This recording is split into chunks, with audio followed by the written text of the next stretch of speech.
Salam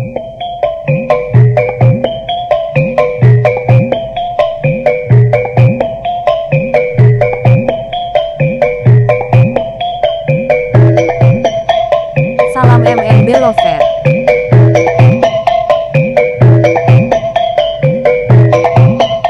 Emban yang bernama Lasmi itu mendekati temannya dan membisikkan sesuatu. Rukmi tersenyum sambil mengangguk-angguk. Tak beberapa lama kemudian, dia melangkah meninggalkan temannya, berlari menuju ke arah barat Kaputren.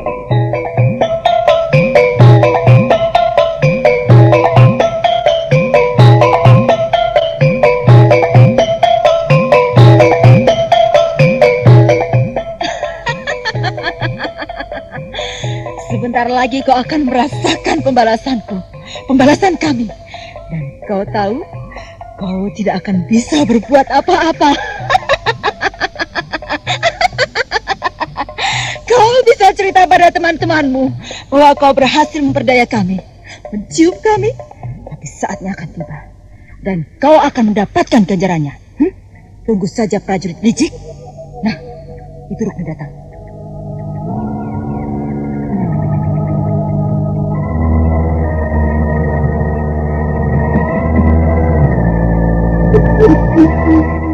Ini dia, Lasmi.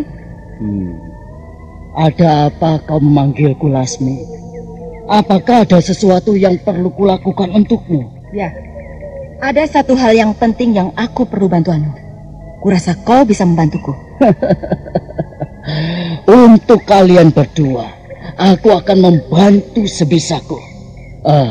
Apakah ada yang mengganggu kalian?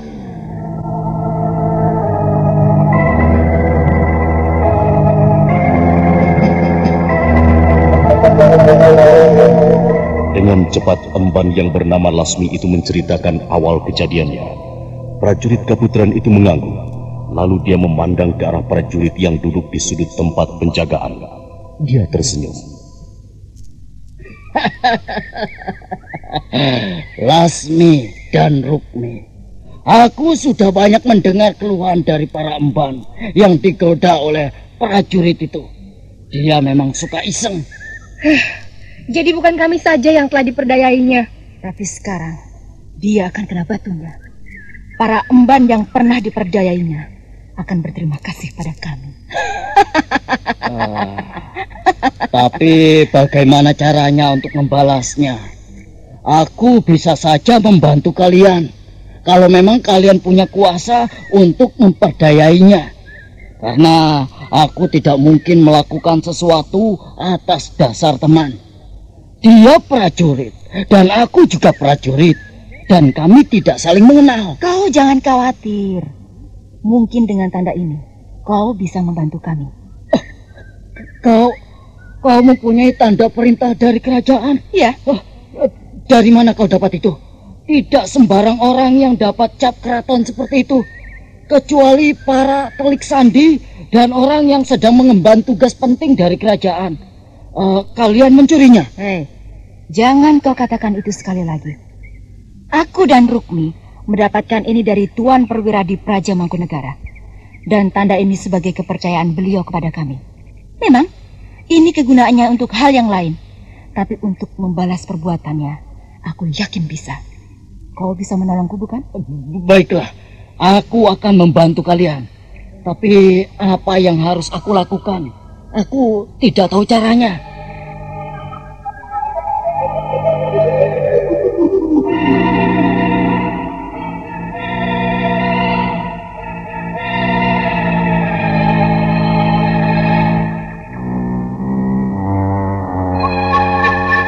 Lasmi menceritakan semua caranya untuk memperdaya prajurit yang telah membohongi mereka itu. Prajurit Kaputren itu dengan cepat mengerti apa yang harus dilakukannya. Lalu dia pergi dengan langkah cepat ke arah prajurit yang sedang duduk sendirian di sudut pos penjagaan itu setelah Lasmi dan Rukmi pergi.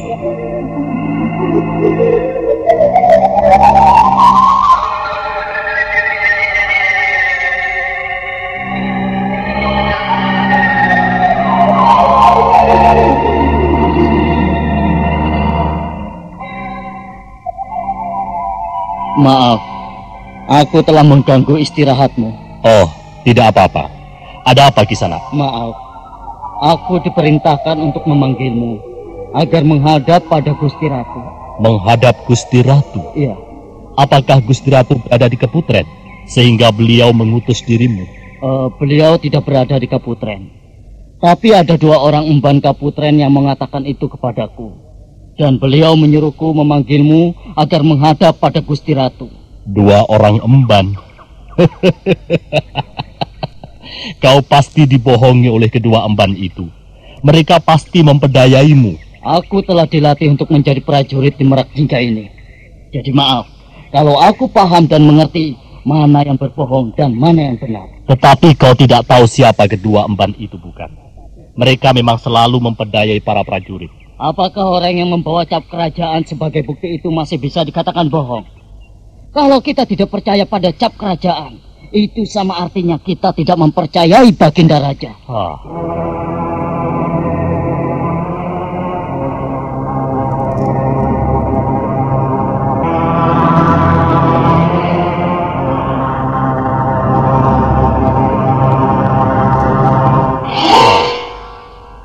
Mereka memegang cap kerajaan. Iya, itulah yang membuat aku menuruti perintah mereka.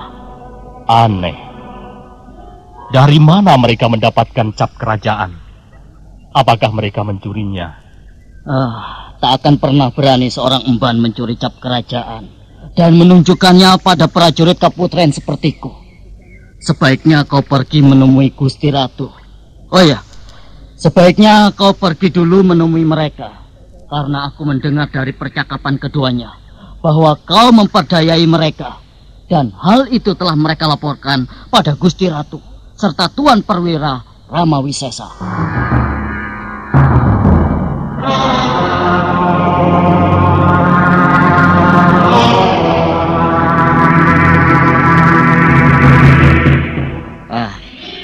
Juga sebaiknya kau perhatikan dan segeralah menghadap Gusti Ratu.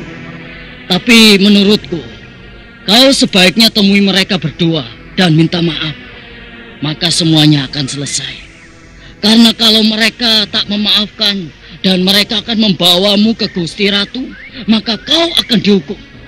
Dan semua orang-orang yang pernah kau perdayakan akan segera bertindak. Makin banyak kesalahan yang kau terima. Nah, temuilah mereka. Ya, baiklah. Aku akan ikuti saranmu.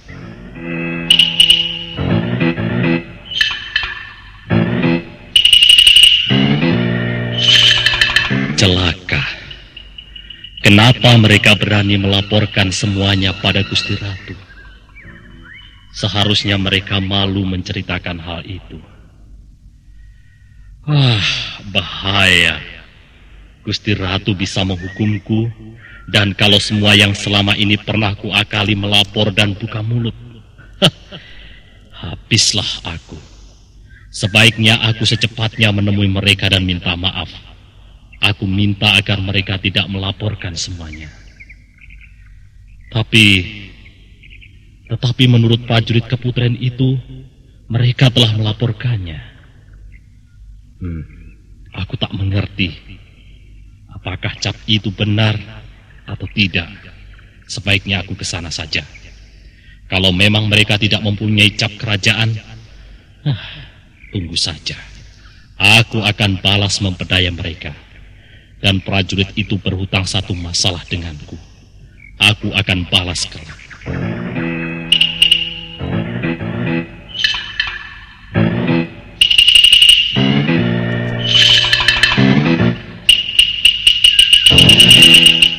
Prajurit itu dengan perasaan tak menentu, akhirnya melangkah menuju Kaputren. Tak berapa lama dia tiba di Kaputren, dia langsung menuju ke halaman belakang, di mana selama ini dia bertemu dengan emban Lasmi dan Rukmi.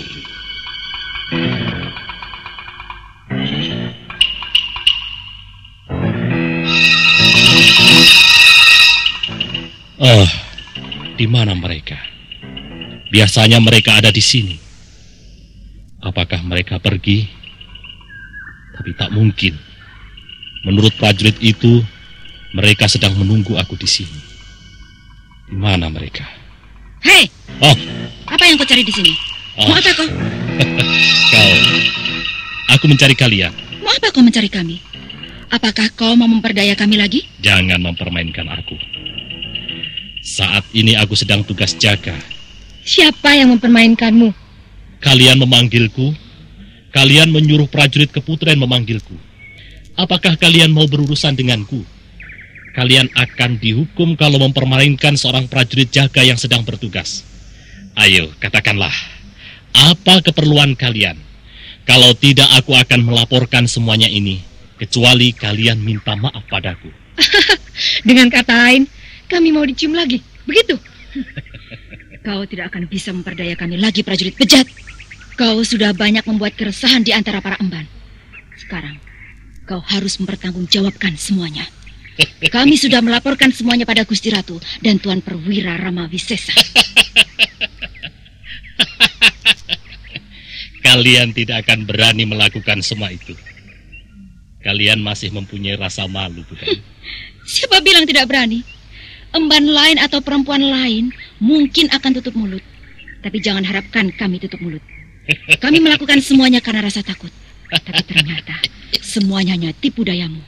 Kau telah membohongi kami, dan itu harus kau bayar. Kau akan dihukum oleh Gusti Ratu dan Tuan Perwira.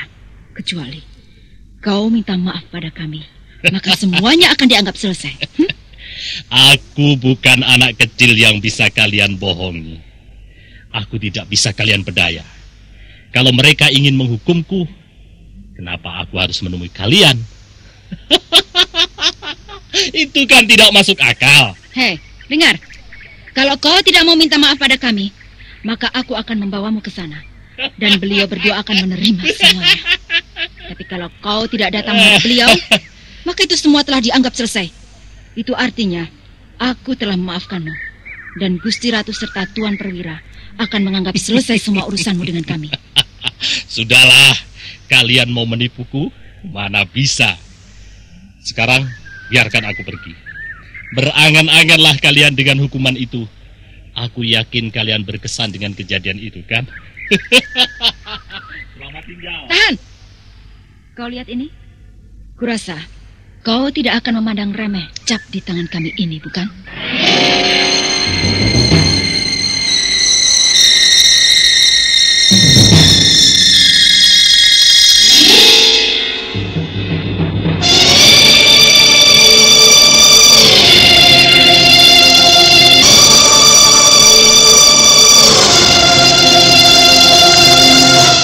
Kenapa kau melotot, prajurit? Sekarang apakah kau masih mau membantah semuanya? Apakah kau masih mau menolak untuk menghadap pada Gusti Ratu? Sekarang, minta maaflah dengan kami. Kalau tidak, dengan cap ini aku akan menyeretmu ke hadapan Gusti Ratu. Kalian bersungguh-sungguh? Untuk apa kami berpura-pura denganmu? Kami tidak pernah bermain-main dalam bekerja. Kami bukan dirimu yang selalu memanfaatkan keadaan orang lain. Kau harus minta maaf pada kami. Kalau tidak, sekarang juga aku akan memanggil prajurit agar membawamu ke hadapan Gusti Ratu. Tapi jangan harap kami akan mudah memaafkanmu tanpa ada syaratnya. Sebagaimana kau ingin membantu kami, maka kami pun akan membantumu, akan memaafkanmu, dan akan membebaskanmu dari hukuman Gusti Ratu. Bagaimana? Kalian jangan mengancamku. Aku tidak pernah mengancam. Itu kalau kau mau minta maaf. Kalau tidak, kami tidak keberatan. Yang penting, kau harus menerima segala hukuman atas kekurang ajaranmu. Dan selama ini banyak sekali yang kau perdayai. Kau bohongi. Kau mengambil kesempatan saat mereka ketakutan. Bagaimana ini? Tapi kami tidak. Ingat, jangan kau anggap cap yang kau pegang ini tidak ada artinya sama sekali. Kalau kau memungkirinya, kau akan semakin berat menerima hukumanku. Kalian akan mengambil kesempatan atas diriku sekarang ini ya. Aku bukan dirimu. Aku mengenalmu, prajurit. Aku percaya padamu. Kau bebas kalau mau makan di dapur Kaputren. Tapi sekarang ini tidak akan bisa lagi. Kau telah mengkhianati kebaikanku. Kau mengambil kesempatan di saat kami ketakutan. Padahal tidak banyak salah yang kami lakukan. Dan itu tidak seberapa. Dengar, sekali lagi kau mengatakan kami macam-macam, maka aku tidak akan pernah mengingatkanmu lagi. Dan aku akan memanggil para prajurit untuk membawamu ke hadapan Gusti Ratu. Kau telah memperdaya kami. Memang seharusnya kami tidak memaafkanmu. Dia tidak boleh diberi angin. Aku tidak boleh melemah. Bisa gagal semuanya. Prajurit ini pintar juga. Untung ada cap ini di tanganku. Kepalang tanggung. Kalau memang dia bersikeras, maka aku terpaksa membawanya ke hadapan Gusti Ratu. Kalau Gusti Ratu murka padaku dan menghukumku, biarlah. Yang penting, dia juga harus dihukum. Bagaimana? Kau masih bersikeras untuk tidak meminta maaf dan menanyakan syaratnya?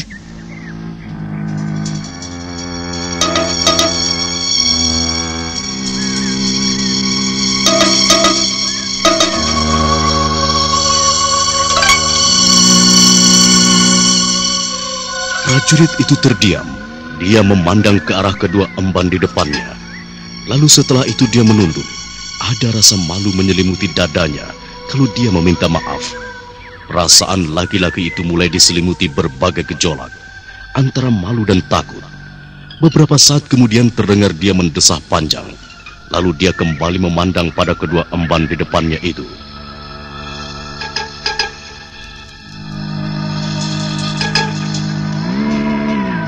Kurasa kau telah mengambil keputusan, dan kami pun telah mengambil keputusan. Katakanlah sebelum semuanya terlambat. Dan dengan cap ini, aku membawamu ke hadapan Gusti Ratu.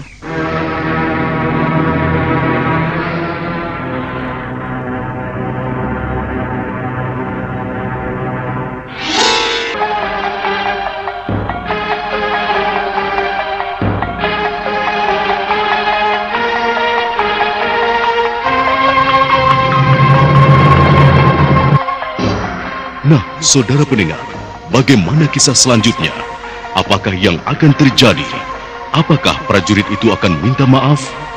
Untuk mengetahui jawabannya, ikuti terus serial Mantra